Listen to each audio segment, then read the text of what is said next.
መርማሪው ማሁል የተሰኘው ተከታታይ አኒሜሽን ፊልም ክፍል 13 ቀጥሏል። ባለፈው ክፍል 12 አሊያ ላይ ሰዎች እየተኮሱባት ነበር። አሊያም ይህንን ጥቃት ያደረሰው ደግሞ አርቭ ነው ብላ ታምናለች። እናም ራሷን ለማዳን ከአልጋው ስር ትገባለች።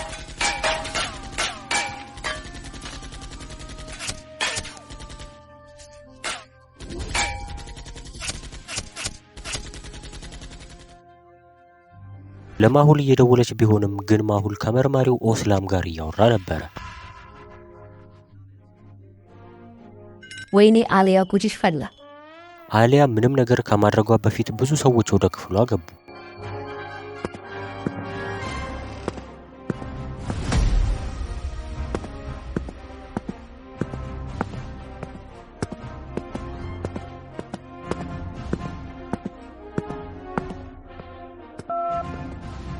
አለቃ ልጅቷ የለችም። ትኖራለች፣ በደንብ ፈልጓት። ብልጥ ነች፣ ተደብቃ ነው የሚሆነው።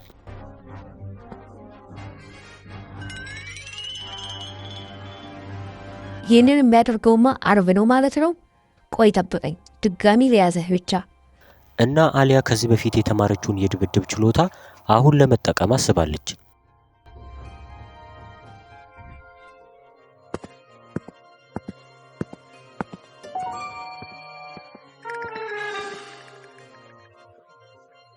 አልጋ ስር ልትሆን ትችላለች።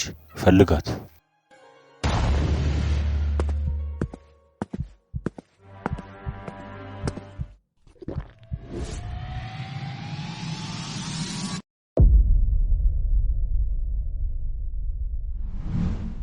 የለችም እባክህ። ጀግና ነኝ እኮ። ያናድዳል። የት ሄዳ ነው? ከዛ አሊያ አልጋውን ይዛ መሽከርከር ጀመረች።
እሺ ሰዎች፣ ድብድቡ ደስ ይላል አይደለ?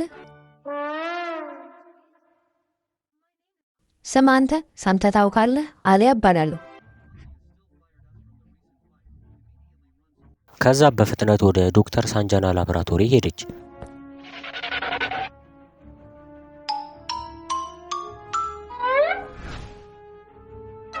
ይሄ ማናጀር ይመስለኛል። ከአርቭ ጋር ግንኙነት አለው።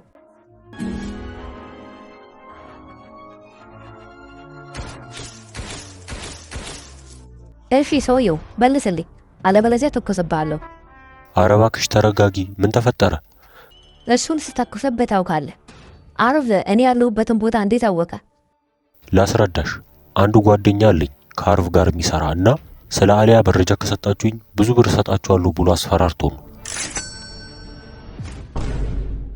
ችግር የለውም፣ ዋጋህን አሁን እሰጥሃለሁ። እሺ። ከዛ አሊያ ከመታችሁ በኋላ ከቤቱ ምሰሶ ጋር አስራው ሄደች።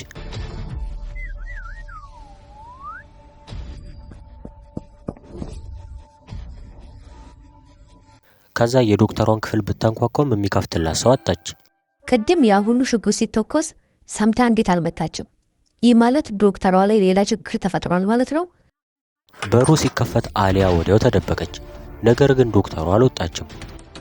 የሆነ ነገርማ ልክ አይደለም። ዶክተሯን ሄጄ ማየት አለብኝ። ከዛ ወደ ሰውየው ተመልሳ አፉን ፈታችለት። ስማ ሰውዬ፣ ዶክተር ሳንጃና የት ናት? ያው ካልነገርክኝ እንግዲህ ከዚህ ግድግዳ ጋር ተመሳሰላለህ። ራጉ የተባለ ሰው ክፍሏ ውስጥ ሽጉጥ ይዞ ቅድም ሲገባቸዋልና ሳያግታት አይቀርም። እሺ አሁን ዶክተሯን ለማዳን ስራዬን ልጀምር።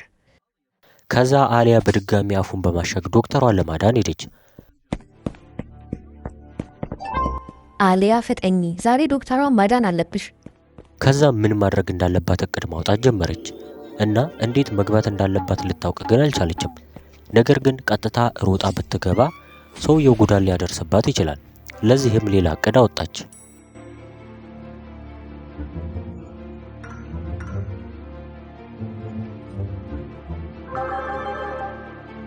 ፈጣሪ ወይ እርዳኝ ዛሬ። ከዛ አሊያ በሚገፋ ጠረጴዛ ስር ተደብቃ ቀጥታ ወደ ክፍሉ ሄደች። ከዛ በቀጥታ ለመግባት ቻለች።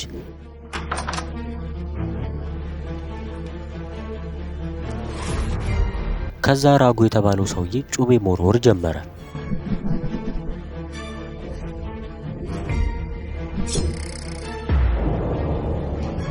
ራጉ የጩቤ ማስተር በመባል ይታወቃል። ጩቤ በመወርወር የተለየ ችሎታ አለው።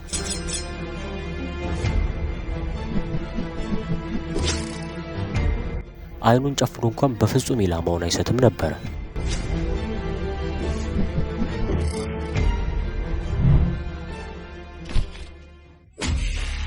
እጅ ወደ ላይ ራጉ። ግን ቆይ መጀመሪያ የሆነ ነገር ልንገረ። ምንድን ነው? ፊት ራፍ እየተናደድክ ትመስላለህ።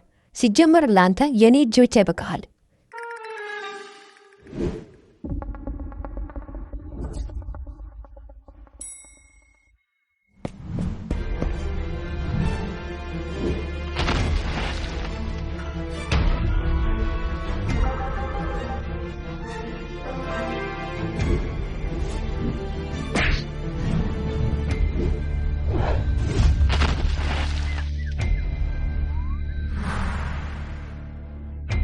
ሰማኝ እንጂ ራጉ፣ ከአሊያ ጋር እኮ ቀልድ የለም። ራጉንም ካሰረችው በኋላ ለመርማሪ ቡድኖች ነገረቻቸው። ወዲያው ፖሊሶች መጡ። አሊያም ደግሞ ዶክተሯን ይዛ ሄደች።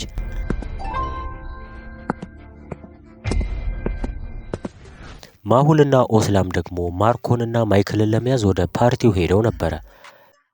ይሄ ፓርቲ በጣም ታዋቂ የሆኑ አዘዋዋሪዎች የሚገኙበት ፓርቲ ሲሆን ነገር ግን የዛሬው የነማሁል እቅድ ማይክልና ማርኮን ለመያዝ ነበረ። ከዛ ማሁል ከሚተኩሱበት ሰዎች ለመከላከል ከልብሱ ስር ጥይት መከላከያ ለበሰ። እንዲሁም እንደነሱ ሀብታም ለመምሰል የወርቅ ሰንሰለት አንገቱ ላይ ያደረገ። በስተመጨረሻም ሽጉጡን አዘጋጀ።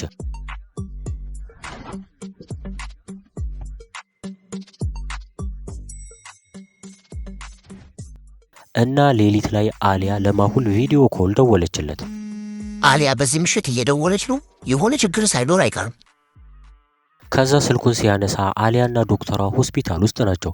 ደግሞ የዶክተሯ እጅ በፋሻ ተጠቅልሎ ሲያይ ማሁል ደነገጠ። አሊያ ሁሉም ሰላም ነው? ምን ተፈጠረ? አለቃ አርብ ከእስር ቤት አምልጠው ነበረና እዚህ እኛ ያለንበት ሆቴል ላይ ጉዳት አርፎ ነበረ።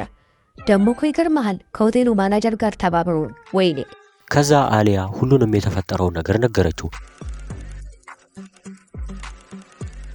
እና አሊያ ሰውየው ምን አደረግሽው? አረ ምንም አለቃ፣ ትንሽ ብቻ ነው የደበደብኩት። በድንገት መርማሪው ኦስላም ለማሁል በጆሮ የሆነ ነገር ነገረው። አሊያ አስፈርተሽኝ ነበረ። አሁን በቃ የሆነ ስራ አለኝ። ራሳችሁ ጠብቁ። አለቃ ቆይ እንጂ ትንሽ። አለቃ ብዙ ጊዜ የማርኮ ሰዎች በእጅ ምልክት ነው የሚያወሩት። ልክ ነህ ኦስላም፣ በጣም አስተዋይ ነህ። ይመስለኛል ማርኮ እየመጣ ነው፣ እንዘጋጅ።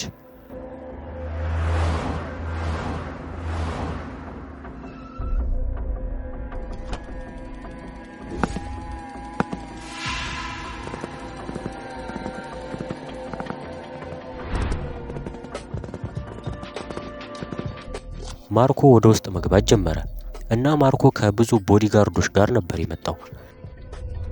ይህ ሰውዬማ ከባድ ነው። ልክ ነህ። እሱ በኤዥያ የሚገኙ ዝውውሮችን በሙሉ የሚቆጣጠር ሰው ነው። እሺ እና ታዲያ አሁን ምን ማድረግ እንጀምር? እስኪ ያንን አስተናጋጅ ተመልከተው። ብዙ ቲፕ እየዞረ እየለቀመ ነው። በጣም ጥሩ፣ በቃ እንሞክር። እና እነዚህ ሁሉም ሰዎች የተለያየ የራሳቸው ቢጫ መታወቂያ አላቸው። ስለዚህ እነ ማሁል ይህንን ካርድ ካልያዙ በስተቀር ወደ ስብሰባው መግባት አይችሉም ነበረ። ከዛ ማሁል የሆነ እቅድ ነበረው። አስተናጋጁንም ከጠራ በኋላ ብዙ ገንዘብ ሰጥቶት የሆነ ትዕዛዝ ከሰጠው በኋላ ወደ መታጠቢያው ክፍል ከኦስላም ጋር ገቡ።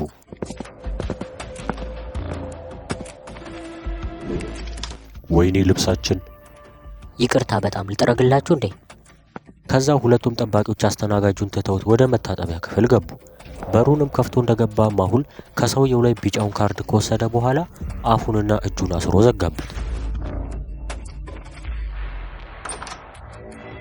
ኦስላም ደግሞ በሌላኛው መታጠቢያ ክፍል ውስጥ እየጠበቀው ነበረ።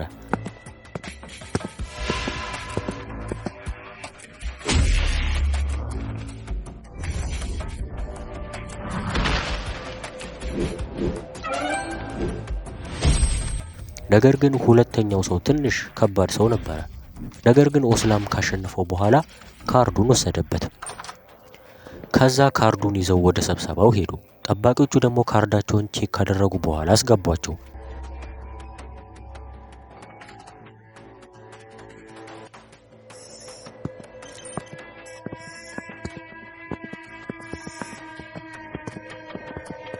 ማርኮ ደግሞ ስለ ኤዥያ ማርኬት በፕሮጀክተሩ እያሳያቸው ነበረ። እኛ ቢግ ዳዲ ላይ ጥገኛ መሆን የለብንም፣ የራሳችንን ግዛት መገንባት አለብን። እኔ ግን አልስማማም። ከዛ ማይክል ከቦዲጋርዶቹ ጋር መጣ። እዛ ያሉ ሰዎች ሁሉም መፍራት ጀመሩ። እባክህ ማይክል አቁም፣ ከምንጣላ ለችግራችን መፍትሄ መፈለግ እንችላለን፣ እንስማማ። ከዛ ሰዎቹ ማርኮንና ማይክልን ለማስማማት ሞከሩ። እነዚህን ሰዎች መያዝ ከባድ ነው። ሌላ መንገድ መጠቀም አለብን።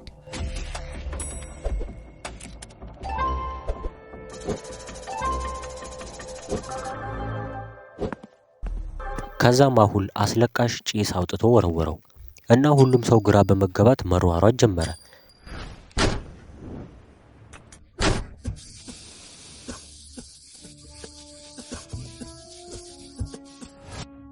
ከዛ የማርኮ ጠባቂዎች የቢግ ዳዲ ልጅ ማይክልን ስለጠረጠሩት እሱ ላይ መተኮስ ጀመሩ።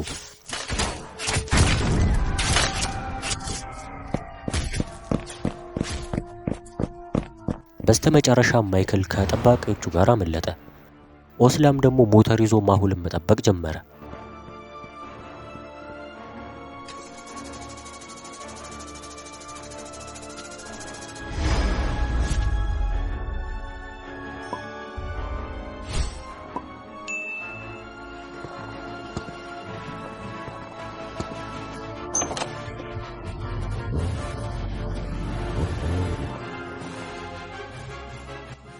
ኦስላም እንሂድ።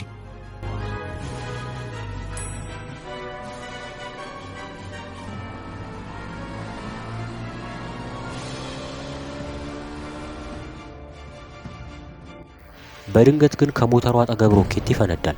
ሲመለከትም ከኋላው የሆነ ሰው ከመኪና ላይ እየተኮሰበት ነበረ።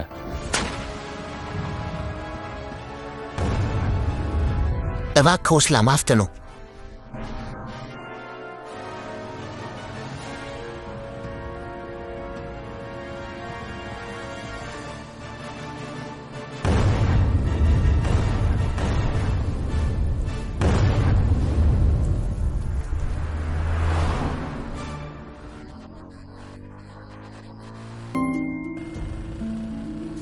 ኦስላም ሞተር መንዳት በጣም ጎበዝ ነህ።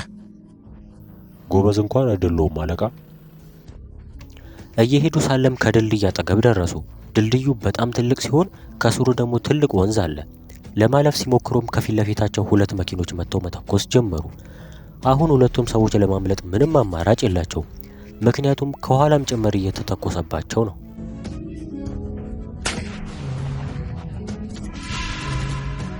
አለቃ ምንም አማራጭ የለንም። አይሆንም ኦስላም ተው እባክህ። ነገር ግን ማሁል ምንም ከማድረጉ በፊት ኦስላም ሞተሩን በመንዳት ወደ ወንዙ ገቡ። መቼም ከዚህ ውስጥ አይተርፉም፣ ይሞታሉ፣ እንሂድ በቃ። ማይክል ደግሞ ለአባቱ ለቢግ ዳዲ ደወለለት።